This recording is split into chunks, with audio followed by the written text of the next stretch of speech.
Actually कोई भी chemistry जब आप पार्टनरशिप करने की कोशिश करते हैं ऑन स्क्रीन, तो वो ऑलमोस्ट जैसे एक टीटी मैच होता है ना, टीटी की तरह होता है कि आपका पार्टनर जितना अच्छा हो आप उतना अच्छा ही खेल पाएंगे।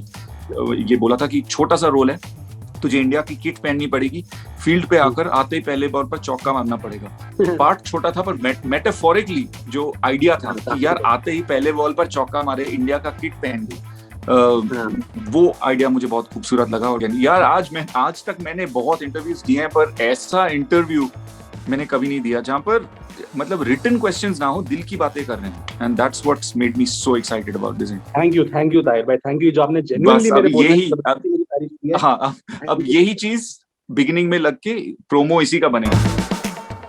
भगवान को भी पता है कि ये मतलब ये प्रोमो लाइन बोलने वाला है। हाँ, क्या बात है यार, गजब यार, मैं मान गया। बड़ी बड़ी बातों में आपका स्वागत है, बड़ी बड़ी बातें विद राजन। मेरा नाम राजन है, आपका नाम ताहिर हसीन। हिंदुस्तान के वो एक्टर जिन्होंने जब भी नेगेटिव कैरेक्टर किया, पॉजिटिव कैरेक्टर किया, नेगेटिव कहना सही होगा, पॉजिटिव कहना सही होगा, पता नहीं, एंटागनिस्ट किया, प्रोटैगनिस्ट किया, जो भी कैरेक्टर किया उसके अंदर जान फूंक दी, सांस फूंक दी और मचा दिया तहलका पूरे हिंदुस्तान के अंदर। जितनी बार भी पर्दे पे सीटियां बजी, लोग पागल हो गए और लोग आज आपके दीवाने हो चुके हैं। ताहिर भाई, बहुत बहुत स्वागत है आपका बड़ी बड़ी बातें। थैंक यू राजन भाई, इतना धमाकेदार इंट्रोडक्शन तो मतलब कभी नहीं मिला मुझे, पर थैंक यू। और मैं ये सोचता भी नहीं हूँ पहले से, ये बस मैं बोलता चलता हूँ, मैं बस पहला सेंटेंस बोलता हूँ और फिर सोचता चलता हूँ और बोल देता हूँ। देख रहे हो आप, इम्प्रोवाइजर हो आप तो। इम्प्रोवाइजर हूँ मैं। कैसे हैं ताहिर भाई आप? मैं मतलब गिवन द सर्कमस्टांसेस बहुत बहुत अच्छा हूँ। I am trying to live it each day as it comes. शुरू करते हैं ताहिर भाई, ये बताइए कि शुरुआत आपकी एक्टिंग की कहाँ से होती है? सबसे पहले तो अगर हम बिल्कुल शुरुआत से बात करें तो मेरे पिताजी जो हैं वो वायु सेना में थे, और एयरफोर्स में क्या होता है, आपकी पोस्टिंग हर जगह होते रहती है हर 2 साल। तो बचपन से ही मैं हर 2 साल स्कूल बदलता रहा हूँ। मैं यूपी में इलाहाबाद में रहा हूँ, चंडीगढ़ में रहा हूँ, गुजरात में जामनगर में, तमिलनाडु में।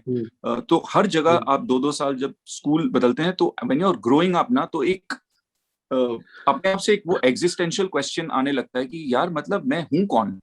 मतलब मैं हर हर जगह जहां जाता हूँ मेरे नए दोस्त हो जाते हैं, नया एक घर होता है। वो बाद में फिर जब आप एक्टिंग करने लगते हो तो थोड़े पीसेस जो हैं वो पजल के एक साथ जुड़ने लगते हैं, और आपको समझ में आता है कि एक तरह से आप through your childhood fit in होने के लिए ऑलमोस्ट एज इफ एक रोल प्ले कर रहे थे। You are playing a part. And so जब कोई मुझसे पूछता है कि आपकी एक्टिंग की शुरुआत कहाँ से हुई, मैं कहता हूँ बचपन से। क्योंकि जब आप हर 2 साल जगह शिफ्ट करते हैं तो आपके बोलने का तरीका, आपके खाने का तरीका, आप जिन लोगों से मिल रहे हैं उठने बैठने का तरीका हर बार बदल जाता है। तो एक सबकॉन्शियसली बचपन से मेरी एक्टिंग चालू हो गई थी। पर प्रोफेशनली मैं पहली एक्टिंग क्लास में गया था at my age of 14, Barry John acting studio में। और मैं इन स्कूल एक अपने आप को एक एवरेज या कभी कभी अबव एवरेज स्टूडेंट कहूंगा, जो बैक बेंचर हुआ करता था। स्पोर्ट्स में और एक्स्ट्रा करिकुलर में ज्यादा ध्यान रहता था। पर एक्टिंग स्कूल जब मैं गया तो पहली बार मुझे किसी टीचर ने कहा कि तुम अच्छा कर रहे हो, तुम अगर कोशिश करोगे तो और अच्छा कर सकते हो। और जब एक टीचर आपको यंग एज पर एक वो मोटिवेशन दे देता है ना, तो आपके अंदर एक स्विच ऑन हो जाता है कि यार मतलब ये कुछ चीज है जो करी जा सकती है। तो उस टाइम से फिर वो कीड़ा शुरू हो गया, और मैं ऑलमोस्ट डेली उस उम्र से एक फिल्म अ डे या अब एक सीरीज अ डे देखने की कोशिश करता था। और कॉलेज में, दिल्ली यूनिवर्सिटी में था मैं, हिंदू कॉलेज में, वहां पर थिएटर ग्रुप्स होते हैं हमारे। और आप अपने ग्रुप के साथ आप ट्रैवल करते हैं, फेस्टिवल्स जाते हैं। जैसे बॉम्बे में मूड इंडिगो एक फेस्टिवल है बहुत बड़ा, आईआईटी बॉम्बे का। बिट्स पिलानी का एक अपना एक फेस्टिवल होता है। तो आप थिएटर ग्रुप के साथ ट्रैवल करते हैं, स्ट्रीट प्ले, स्टेज प्ले, ये सब करते हैं। पर all this said and done, ये मेरा जब कॉलेज खत्म हुआ तो एक फैमिली मेरी बॉम्बे से नहीं थी, फिल्म का कोई बैकग्राउंड नहीं था। तो जब उस टाइम पर जब आप कहते हो कि मैं बॉम्बे जाकर एक्टर बनना चाहता हूँ, तो दुनिया आपको पागल समझती है, हंसती है कि मतलब ये क्या है। पर लकीली मेरे फैमिली में जो लोग थे वो मेरे पागलपन को थोड़ा मतलब सपोर्ट करना चाहते थे कि चलो कम से कम कोशिश तो करें, एंड अगर कोशिश करें तो अपनी बेस्ट कोशिश करें। तो मैंने अपनी फिर फर्दर स्टडीज वो फिल्म और एक्टिंग में एक मास्टर्स किया, जिसके लिए मुझे मेलबर्न जाना पड़ा, ऑस्ट्रेलिया। अप्लाई मैंने हर जगह किया, पर मेलबर्न में मुझे एक स्कॉलरशिप मिली इतनी दूर। मेलबर्न में? तो आज मेलबर्न, मेलबर्न, वहाँ के एक्टिंग स्कूल काफी मशहूर हैं। हॉलीवुड के काफी फेमस एक्टर्स हैं जो वहां से पढ़े हैं। वहां पर गया मैं, 1.5 साल वहां रहा, और वहां पर film theory, script writing, acting वो सब सीख कर फिर बॉम्बे आया, और वहां से मेरी बॉम्बे की कहानी जो है शुरू होती है। मेलबर्न का एक्सपीरियंस कैसा था आपका? मेलबर्न के लोग कैसे? अरे बढ़िया? अलग अलग ही लोग हैं, हाँ, मतलब बहुत बहुत ही बढ़िया, मौसम बढ़िया, खाना बढ़िया। और मुझे लगता है कि चाहे आप अब्रॉड जाओ कि ना जाओ, पर कभी घर छोड़कर एक हॉस्टल लाइफ या अपने आप जरूर रहकर जरूर। जीना सीखना बहुत बहुत, क्योंकि उसने मुझे बॉम्बे में सर्वाइव करना सिखाया, उस एक्सपीरियंस। क्योंकि मजा उसमें आता है। हाँ, वो अपना अपना खाना बनाना, अपनी शॉपिंग करना, अपने अपने कपड़े हम्म वगैरह धोना, ये सब हम्म। एक तरह आपको दूसरे कामों के लिए वो कदर सिखाता है। अच्छा, मैंने सुना था ऐसा कि ऑस्ट्रेलिया में ना जगह जगह के क्रिमिनल्स को ले जाके बसा दिया गया, फिर उनके जो डिसेंट्स, जो उनके उनके आगे बच्चे जो पैदा होते गए, वो सब भी बड़े गुंडे किस्म के हो गए। सच बात है ये? कोई सच है इसमें? अरे गुंडे हैं वो लोग? मतलब, हाँ, ये तो मतलब 200 साल पहले की बात है, तो गुंडागर्दी तो खैर आजकल हर देश में चलती है, अपने देश में कम कहाँ है। अ, तो पर हाँ, उनकी उनकी सही बात है।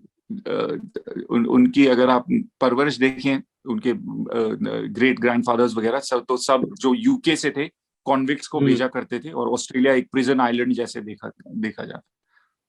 अच्छा अच्छा अच्छा, तो अभी भी वहां के लोग ऐसे, मतलब अभी थोड़े सोबर डाउन हुए हैं, अभी भी ज्यादा थोड़ा सा ऐसे ही दिल्ली है वहां पे पूरा? सोबर डाउन, हाँ हाँ, मतलब थोड़े बहुत सोबर डाउन हुए, पर फिर मैं गया वहां पर, मुझसे मिलकर फिर जो एटलीस्ट जो मेरे यूनिवर्सिटी कॉलेज में थे वो हो गए सोबर। दिल्ली के लौंडे से ठीक कभी कर नहीं दिया। मिले थे ना वो लोग। हाँ, ठीक कर दिया आपने उनको, ये आपने ठीक किया। ये आपने बढ़िया वही। किया। और वहीं आपको किसी कास्टिंग डायरेक्टर ने देख तो नहीं लिया था? अरे नहीं, काश ऐसा हो जाता, मेरे बम्बई का सफर जो है थोड़ा इजी हो जाता, पर नहीं, कास्टिंग डायरेक्टर से मुलाकात तो भाई यहीं आकर हुई थी। फिर जब आप मुंबई आते हैं, मुंबई आते हैं तो फिर वहां का सफर कैसे शुरू होता है? किस कास्टिंग डायरेक्टर से कब मुलाकात हुई? कौन सा प्रोजेक्ट आपको सबसे पहले मिला? क्या मुझे तो पता है, लेकिन अगर आप बताएं तो बेहतर होगा। जी, बॉम्बे का सफर तो जो भी बाहर से आया है उसको पता होगा, बॉम्बे का सफर शुरू होता है घर ढूंढने से। तो कास्टिंग हाँ डायरेक्टर मिलने से पहले आप मिलते हैं प्रॉपर्टी ब्रोकर से, जो आपको हाँ। बम्बई की असलियत दिखाता है, क्योंकि दिल्ली में जो घर घर होता है वो घर होता है, पर यहाँ पर सही बात है। उस टाइम बजट किचन कुछ होता 20-25 हजार रुपए का था। तो जिस जिस साइज के घर दिखाए थे, मैं तो डर गया था यार, ये तो दिल्ली में कबर्ड होते हैं इतने साइज के। किचन। तो मतलब पहले 3 महीने तो मैं एक दोस्त के सोफा पर सोया था। उसका खार में घर था, तो 3-4 दोस्त मिलके रह रहे थे, तो उनके ड्राइंग रूम में एक सोफा रहता था, तो वहां पर हम्म सोया था। फिर घर ढूंढा, धीरे धीरे फिर समझ में, आई थिंक बॉम्बे को समझने में ही हम्म। एक नए एक्टर को जो बाहर से आया हो 1 साल लग जाता है कि। सही और बात ये है। मैं बात कर रहा हूँ क्योंकि मैं आया था 2012 में, हम्म तो बिफोर व्हाट्सएप, बिफोर इंस्टाग्राम, हम्म जब आपको हम्म ऑडिशंस के बारे में इतने जल्दी नहीं पता लगता था। आज तो एक ऑडिशन होता है, 100 हम्म। मतलब 1000 लोगों को पता लग जाता है। तो उस टाइम सही आपको बात। हार्ड कॉपी फोटोग्राफ्स लेके जाके मिलना पड़ता था कास्टिंग डायरेक्टर से। हम्म और हम्म। मतलब बात मैं ऐसे कर रहा हूँ जैसे कि पता नहीं बाबा आदम की जमाने, इतनी पहले की बात नहीं हाँ, है, ये लेकिन चार शिफ्ट पांच साल बहुत पहले की जल्दी बात है, से जब हुआ हार्ड शिफ्ट। कॉपी चलते थे। Yeah. So that transition to smartphones and WhatsApp happened very quickly. Hmm But the first 3 years, I had no work in Bombay. By no work, I say no big projects कि ऐसा कुछ नहीं जो मैं आपको बताऊं और आपको पता हो उसका नाम। ज्यादातर एड्स के कास्टिंग हुआ करते थे, और वर्कशॉप्स हुआ करती थी, क्योंकि हम्म आपको अपने एक्टिंग क्राफ्ट के साथ इन टच में रहना और अपनी खुद की सैनिटी रखना, मतलब हम्म कुछ किसी तरह एंगेज रहना जरूरी रहता है। उसके बाद हम्म। सबसे छोटा जो पार्ट जो मेरा पहला ऑन स्क्रीन वो था, वो काय पोचे नाम की जो जो फिल्म थी, उसमें करेक्ट। जो जो सुशांत का कैरेक्टर था, वो एक बच्चे को क्रिकेट खेलना सिखाता है, अली। और हाँ वो हाँ अली हाँ हाँ। जब बड़ा होके बड़ा काय होता है। पोचे के लास्ट के 5 मिनट्स में हम्म। पिच पर आकर चौका मारता है। हाँ। और मुझे याद है, मुझे मुकेश छाबड़ा कास्टिंग डायरेक्टर का फोन आया था, ये बोला था कि छोटा सा रोल है, तुझे इंडिया की किट पहननी पड़ेगी, फील्ड पे हम्म आकर आते ही पहले बॉल पर चौका मारना पड़ेगा। तो मुझे याद है हम्म। कि पार्ट छोटा था, पर मेटाफोरिकली जो आइडिया था हाँ, कि काफी यार बड़ा। आते ही पहले बॉल पर चौका मारे, इंडिया का किट पहन के, हाँ। वो आइडिया मुझे बहुत खूबसूरत लगा। और मैं वहां पर गया पहली बार, एक बड़ी सेट पर शूटिंग देखी, राजकुमार राव से उन दिनों में मिला था। अमित साध से मिला था, और ऑफ कोर्स सुशांत से मिला, और गट्टू जो अभिषेक कपूर फिल्म डायरेक्ट कर रहे थे, और पता लगा कि फिल्म सेट का माहौल जो है कैसा होता है, और वहां से फिर छोटे छोटे पार्ट करके इवेंचुअली मर्दानी फिल्म का ऑडिशन आया, जहां पे आपने हिस्ट्री लिख दी, जिस अरे फिल्म का आपको भाई मौका मिला। नहीं, लिख दिया, लिख दिया। आप मानो चाहे मत मानो, मैं तो, क्योंकि मुझे पता है इसके थैंक यू। पहले हम जब फिल्में देख रहे थे, और मोस्टली यंग एक्टर्स जो थे वो एस्पायर करते थे कि यार एक पॉजिटिव रोल मिले, एक हीरो का रोल मिले, तोड़ दूं जाके वहां पे मेरा नाम चले। लेकिन जब आपने उस कैरेक्टर को इतनी ब्यूटीफुली प्ले किया, तो लोगों ने कहा भैया बनना है तो ताहिर राज सिंह जैसा एक्टर बनना है। उसके पीछे की क्या थैंक यू। कहानी है, मर्दानी के पीछे की क्या कहानी है? सबसे पहले तो वो पार्ट पाने का जो प्रोसेस था वो एक ऑलमोस्ट लाइक एक रियलिटी शो जैसा था। 3 महीने लग गए थे, और 250 लोग बुलाए थे उन्होंने ऑडिशन करने के लिए। फिर वो 250 से 100 लोग, 100 से 50, 50 से 10, 10 से 5, और फाइनली वो फोन कॉल आया कि आपका हो गया है। एंड मतलब सपना तो हर एक्टर का होता है कि यार आऊंगा और मैं यशराज की पिक्चर करूंगा और फिर करियर शुरू। और ऑल्दो ये यशराज की पिक्चर थी, पर बहुत अलग थी कंपेयर टू जो उन्होंने प्रीवियसली भी पिक्चर बनाई हूँ, और जिस तरह की फिल्में मैं 90s में देखते हुए बड़ा हुआ था। पर डिसाइड उस वक्त स्क्रिप्ट पढ़ते ही, और luckily director and producer and writer were all on the same page कि ये जो काम कर रहा है वो है विलन वाले, पर दिखने में, स्टाइल में, अंदाज में ये एक बॉय नेक्स्ट डोर लगना चाहिए, चार्मिंग होना, हीरो है बिल्कुल। और मैंने उनको ये मतलब ऑल्दो पहली फिल्म थी, और बोल दिया था हीरो की तरह प्ले करेंगे इसे। और इसीलिए ज्यादातर जब रिव्यूज आए और लोगों ने उस कैरेक्टर को नाम दिया, तो लोग एंटी हीरो जो है वर्ड बहुत यूज करते हैं कि मतलब दिखने में हीरो पर काम उल्टे। एंड सो एंटी हीरो जो है एक ऐसे टर्म है जो मेरे साथ काफी सालों तक उसके बाद जो है टिका रहा। पर मुझे भी वो काफी अच्छा लगा, मतलब एक out of the box kind of thinking थी वो। और बहुत ही मतलब आज भी लोग अगर पूछते हैं कि फेवरेट रोल आपका क्या है, ऑल्दो मतलब काम इतना नहीं है, मतलब कम फिल्में करी हैं, पर वो मर्दानी का एक वो एक स्ट्रेस और एक एक्साइटमेंट जो रहता है पहले पार्ट का, वो आई थिंक इररिप्लेसेबल है, पहले प्यार की तरह होता है। क्या बात है। चाय पी रहे हो क्या आप? हाँ, चाय पी रहा हूँ। अब बातें हमारी ऐसे हो रही है, लग ही नहीं रहा इंटरव्यू है। चाय का शौक रखते हो क्या आप? चाय का बढ़िया शौक है हाँ हाँ, आपको? बिल्कुल बिल्कुल, चाय अदरक वाली। अदरक वाली, हाँ, क्या बात है। तो मैं ये पूछ रहा था कि अपनी इंडस्ट्री में इतने सारे लोगों के साथ काम किया, कोई एक ऐसा इंसान है जिसने आपको बहुत सिखाया हो, मतलब जान अगर बोल के भी ना सिखाया हो, लेकिन इनडायरेक्टली बहुत सिखाया हो, जिस आदमी ने जिससे आपने बहुत सीखा हो, दूर से देख के या पास में रह के, कोई है ऐसा? काफी है, 2 या 3 है ऐसे। तो 2 के मैं नाम क्योंकि उनकी फिल्में जो हैं आ चुकी हैं। एक तो जॉन इब्राहिम है, फोर्स 2 उनके साथ करी थी, और दूसरा नवाजुद्दीन सिद्दीकी। इन दोनों में एक कॉमन बात ये है कि दोनों सेल्फ मेड हैं। इन्होंने एकदम स्क्रैच से शुरुआत करी थी। जॉन से मैंने सीखा मतलब डिसिप्लिन क्या चीज होती है। हमारा 7 बजे की शिफ्ट होती थी, तो ये जो प्रोड्यूसर थे और फिल्म के लीड हीरो थे, 4 बजे सुबह उठ के जिम जाना, अपनी डाइट का ख्याल आज भी रखना। एक अंग्रेजी में शब्द होता है कंप्लेसेंसी, कि जब आदमी बहुत सक्सेसफुल हो जाता है तो वो थोड़ा लेजी हो जाता है, उस कंप्लेसेंट हो जाता है। तो मतलब कंप्लेसेंसी नाम की चीज ही नहीं थी उस इंसान में। तो एक वो कंसिस्टेंसी बना के रखना, ऑलमोस्ट लाइक अ स्पोर्ट्समैन, वो जॉन से सीखा। और नवाज भाई से तो मतलब कि क्राफ्ट की कदर कैसे करी जाती है, और क्राफ्ट के साथ कभी कंप्लेसेंट नहीं होना, वो मैंने सीखा। और इन दोनों का जो एक कॉम्बिनेशन है, उसका वो एक डिसिप्लिन जो है मैं बना के रखने की कोशिश करता हूँ। तीसरी जिनके बारे में हमने अभी तक बात नहीं करी है, वो है तापसी पन्नू, जिनके साथ मैंने अभी लूप लपेटा शूट करी है, जो भी एक तरह से सेल्फ मेड है। और उन्होंने शुरुआत करी, और एक वो जर्नी होती है हर कलाकार की, एक अच्छे एक्टर से एक स्टार बन जाने की, जो आई थिंक इन तीनों जिन लोगों की हमने बात करी है, उन्होंने ये जर्नी जो है जी है। और इनसे काफी कुछ जो है डिसिप्लिन और एक जो कंप्लेसेंसी में कभी ना पड़ जाना, मैंने काफी हद तक सीखा। तापसी के साथ काम करने का एक्सपीरियंस कैसा था?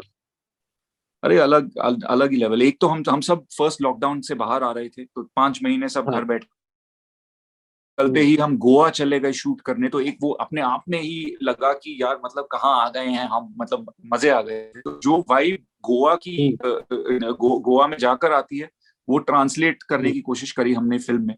पर एज अ फिल्म ये पर्सनली मेरे लिए, और इवन एज अगर एक करियर देखा जाए तो एक इम्पोर्टेंट टर्न है, क्योंकि इसमें एक कोट अनकोट बॉलीवुड में स्पेशली रहता है कि यार रोमांटिक रोल कब करोगे, तो ये एक रोमांटिक पार्ट है। तो हाँ, क्या तो बात वो है। कि आप मतलब ये तो कर लिया, वो तो कर लिया, पर ये बताइए आप रोमांटिक हीरो, मतलब अक्सर जर्नलिस्ट ऐसे, तो मैंने बोला चलो यार ये भी करके देख लेते हैं कि होता क्या है। तो हाँ, तो मजा तो खूब आया, क्योंकि मतलब मेरा मानना ये है कि एक रोमांटिक, एक्चुअली कोई भी केमिस्ट्री जब आप पार्टनरशिप करने की कोशिश करते हैं ऑन स्क्रीन, तो वो ऑलमोस्ट जैसे एक टीटी मैच होता है ना, टीटी की तरह होता है कि आपका पार्टनर जितना अच्छा हो आप उतना अच्छा ही खेल पाएंगे। एग्जैक्टली। तो तापसी के साथ वो केमिस्ट्री क्रिएट करने में बहुत मजा आया, क्योंकि वो प्रिपेयर्ड एक्टर हैं, एक्सपीरियंस के साथ आती हैं, और and she is very open to ideas. तो जिस तरह आपका इंट्रोडक्शन इम्प्रोवाइज होता है, हमारा हर सीन जो है इम्प्रोवाइज करके इम्प्रोवाइज किया है। क्या आपकी कुछ और प्रोजेक्ट है आगे आने वाले जिनके बारे में बात करने से हमें मना किया गया है, तो हम उनके बारे में बात नहीं करेंगे? मैं जानबूझ के बात बोल रहा हूँ। नहीं, एक प्रोजेक्ट है जिसके बारे में बहुत एक्साइटेड है, उसके बारे में तो पूरा हिंदुस्तान एक्साइटेड है, उसका नाम है 83, जिसके बारे में आप सही कह रहे हैं, मतलब ज्यादा बोल नहीं सकते, क्योंकि फिर लोग फिर बहुत सवाल पूछने लगते हैं जिसके जवाब मेरे पास है नहीं एक्चुअली। पर मैं बस यही कहूंगा कि हम बहुत लकी थे जिस साल में हमने वो फिल्म शूट करी, क्योंकि आज के दिन में वैसी फिल्म शूट करना, जब हम यूके गए थे और एक्चुअली हमने लॉर्ड स्टेडियम और ओवल में जाके शूट किया था, वैसी फिल्म आज बनना कोविड के जमाने में काफी मुश्किल है। And hopefully it will release on the best possible platform that it gets, platform और थिएटर। थिएटर में लगवाएंगे यार, वो प्लेटफॉर्म थिएटर में लगनी चाहिए। वो बिल्कुल बिल्कुल, कुछ फिल्में होती हैं जो वो स्केल के लिए ही बनी होती हैं, और वो आप मुझे वैसी प्रोड्यूसर्स का नंबर दे देना, मैं बात कर लूंगा, लेकिन ये मैं प्लेटफॉर्म्स पे नहीं जाने दूंगा। बिल्कुल बिल्कुल, ये आपने मेरा मकसद निकाल ही लिया। मैं हर जर्नलिस्ट को उन प्रोड्यूसर्स का नंबर देता हूं और बोलता हूं कि भाई बात करो, कन्विंस करो उन्हें। नहीं, पर और एक दूसरा प्रोजेक्ट जिसको शूट करने में बहुत मजा आया, क्योंकि हमने 2020 में शूट किया था, वो एक नेटफ्लिक्स का एक सीरीज है जिसका नाम है ये काली काली आंखें। एक बहुत ही एक्साइटिंग, अगेन एक रोमांटिक थ्रिलर जोन में है, श्वेता त्रिपाठी के साथ है वो सीरीज। और क्या शौक है आपकी जिंदगी में, और क्या पैशन है आपके एक्टिंग के अलावा? और जिंदगी को जीने के अलावा तो क्या ही पैशन हो सकता है, लेकिन फिर भी और क्या क्या पैशन है आपके? हाँ, जीना भी आजकल एक पैशन ही कहलाएगा। बहुत मेहनत लग रही है। पर मैं ट्रैवल का काफी शौक रखता था, और वो भी सोलो ट्रैवल, मतलब अपना ही एक बैग पैक करके निकल गए। आजकल के जमाने में तो एक ऑलमोस्ट साइंस फिक्शन लगता है कि आप ट्रैवल करने कहीं निकल जाएं, पर उसका बहुत बहुत शौक है। हमारा कुछ हफ्तों पहले लद्दाख में शूट चल रहा था, और वहां पर हमारा शूट खत्म होने के बाद भी मतलब मैं एक हफ्ता वहीं पर रुक गया। ये लॉकडाउन से पहले की बात है, मार्च महीने की। और वहां पर कुछ लोकल्स थे, जो होम स्टे का एक कॉन्सेप्ट होता है, जहां पर आप लोकल के साथ ही जाकर, होटल में नहीं, आप होम स्टे में रहेंगे। तो एक लोकल के साथ मैं लद्दाख में जाके उनका लोकल जो है खाना खाया, जो वो जैसे थुक्पा मोमोज वो सब बनाते हैं। ट्रैक्स पे उनका एक लड़का होता था, वो लेकर जाता था हमको। तो एक हफ्ता मैंने एक लोकल की तरह जिंदगी जी, क्योंकि आई थिंक लोकल्स को पर्सनली पता था कि अपने। घर में कौन रह रहे? हाँ जी। लोकल्स को पता था कि उनके घर में कौन रह रहे? हाँ हाँ हाँ, लोकल्स को पता था। उनके साथ बैठकर भी फिल्में देखी मैंने, अपनी ही फिल्में उनके साथ बैठकर देखी, तो वो जानते थे। तो वो तो बड़े बड़े बड़े खुश हुए वहां पे। पागल हो और गए। हाँ हाँ, नहीं, बड़े बड़े खुश थे। और पर मतलब एक तरह से एक इनोसेंस सी खुशी थी, मतलब वो जानते थे कि ये क्या काम करते हैं, पर वैसा वाला नहीं था कि मतलब हम रोज फोटो लेंगे इंस्टाग्राम पे लगाएंगे। एक अपने अपना स्पेस दे देते थे, और उनको भी समझ थी कि शहर से आए हैं, इनको अपना पर्सनल टाइम चाहिए, तो जब खाना चाहिए होता था दे देते थे। और एंड आई थिंक ट्रैवल एक ऐसी चीज है, अगर आपने इंटरव्यू की शुरुआत में मुझसे एक्टिंग स्कूल की बात करी थी, पर अगर पढ़ाई को छोड़ के एक जगह है जहां पर आप कुछ सीख सकते हैं, वो है ट्रैवल, मेरे मेरे मेरे मेरे हिसाब से। ताहिर भाई, इंटरव्यू खत्म करने का वक्त आ चुका है। पहला बिल्कुल। तो मुझे आपसे वादा चाहिए कि जिस दिन ये जूम की दुनिया से हम बाहर निकलेंगे, मैं वन ऑन वन बैठ के आपसे बात कर सकूंगा। ये मुझे पहला आपसे वादा चाहिए। बिल्कुल वादा विवादा बिल्कुल रहा। जब आपकी वो बड़ी फिल्म आएगी जिसका हम इंतजार कर रहे हैं, उस समय आपको पीछे सारी दुनिया पड़ी होगी इंटरव्यूज के लिए, लेकिन आपने मुझे थोड़ा सा वक्त निकाल के देना है। 100%, है ना? 100% और देंगे, वक्त भी देंगे और साथ में गाना भी गाएंगे।